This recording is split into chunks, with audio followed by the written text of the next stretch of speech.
हमें सिर्फ माध्य ज्ञात करना है। सिर्फ दो चीज़ दिए रहती है हमें क्वेश्चन में, वर्ग अंतराल और विद्यार्थियों की संख्या, या यहाँ पे कुछ भी दिया जाता है जिसे हम FI करेंगे या वर्ग अंतराल दिया रहता है। हमें ज्ञात करना है माध्य। माध्य का हमें सिंपल फार्मूला लिखना है। क्या लिखना है कि सिग्मा FI XI बटे sigma FI। Sigma FI XI क्या है और सिग्मा FI क्या है बोल जाए। ये FI है, इन सब का जो योग होगा वो कहलाएगा सिग्मा FI। जैसे 6 6 12 6 18 18 7 23 23 3 26 2 28, इस जोड़ लो 6 दूनी 12 से 3 28 जो 25 3 28 2 30। मेरी जो अनुसार गड़बड़ी हो गई है 30। ठीक, फिर हमको क्या निकालना है XI और FI। ये कहाँ से आएगा, इसके लिए हमको करना पड़ेगा XI ज्ञात। XI क्या होता है, XI बराबर होता है ये जो वर्ग अंतराल है इसकी एक उच्च सीमा होती है, निम्न सीमा होती है। तो उच्च सीमा और निम्न सीमा का योग बटे 2। तो XI क्या होता है, उच्च सीमा और निम्न सीमा का योग बटे 2। 25 10 35, 35 का आधा 17.5, ये सब मौखिक करना है।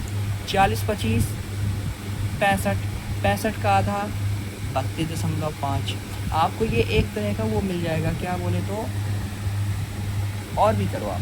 40 50 95, 95 का आधा 47.5। अब यहाँ पे आप देखो एक पैटर्न चल रहा है, 15 15 का अंतर आ रहा है। तो 47 और 15 कितना होता है 62.5। 62 में 15 जोड़ो 77.5, और 77.5 का क्या होता है 92.5। 15 जोड़ने पे ये क्या आ गया हमारा XI आ गया। XI के बाद हमको क्या ज्ञात करना है सिग्मा FI XI।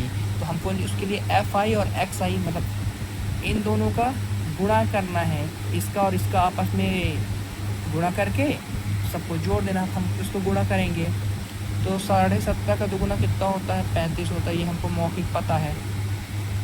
फिर यहाँ पे क्या करेंगे 3 5 15 हासिल आइए, 3 दूनी 6 1 7 3 तिकाई 9 97.5।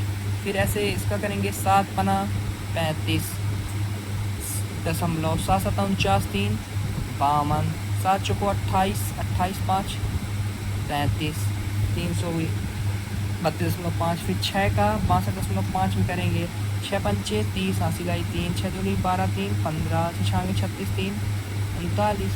फिर इसका इसमें करेंगे 6 पंचे 30 हासिल आई 3 6 7 42 3 45 6 7 42 3 45। फिर इसका इसमें करेंगे 6 पंचे 30 हासिल आई 3 6 दूनी 12 12 3 15 6 नहीं 54 55 ये आ गया।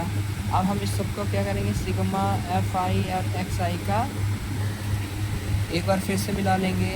2 5 10 तक 15 35 3 5 15 3 दूनी 6 1 7 3 तिकाई 9 ये आ गया 97 लिखा हुआ है ये। ओके।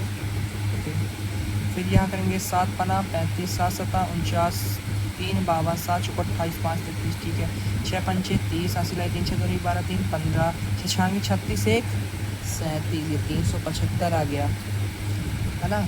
फिर इसका करेंगे 6 पंचे 30 हासिल 3 6 7 42 3 45 6 7 42 4 46 465 हो जाएगा।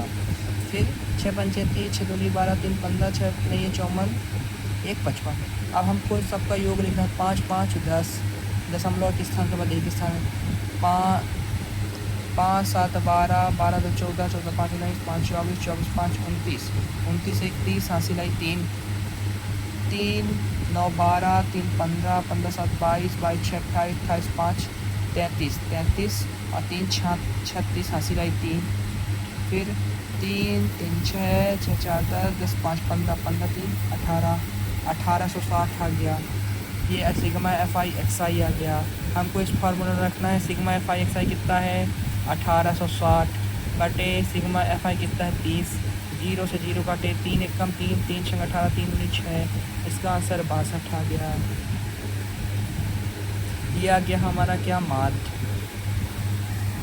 बस जब आप ये फार्मूला बस याद कर लेंगे सिग्मा FI XI बटे सिग्मा FI। हमको वर्ग अंतराल सिग्मा FI दिया होता है, पहले हम XI निकालेंगे। XI क्या होता है यहाँ पे मैं बता देता हूँ। XI बराबर ये जो वर्ग अंतराल होता है इसकी उच्च सीमा प्लस निम्न सीमा बटे 2। उच्च सीमा पहले वाली होती है, निम्न सीमा बाद वाली होती है। फिर इसका करेंगे तो ये आ जाएगा। फिर इसी में से एफ आई एक्स आई निकालेंगे, दोनों का गुणा करेंगे आपस में तो इतना आएगा। फिर इसको जब जोड़ देंगे तो ये क्या हो जाएगा, सिग्मा एफ आई। ऊपर एफ आई एक्स आई है, जब जोड़ दिए तो सिग्मा एफ आई एक्स आई हो गया। तो कितना है, बराबर 1860। यहाँ भी देखिए पूरा एफ आई है, लेकिन जब हम इसको जोड़ दिए तो जोड़ने के बाद ये हो गया सिग्मा एफ आई। ओके।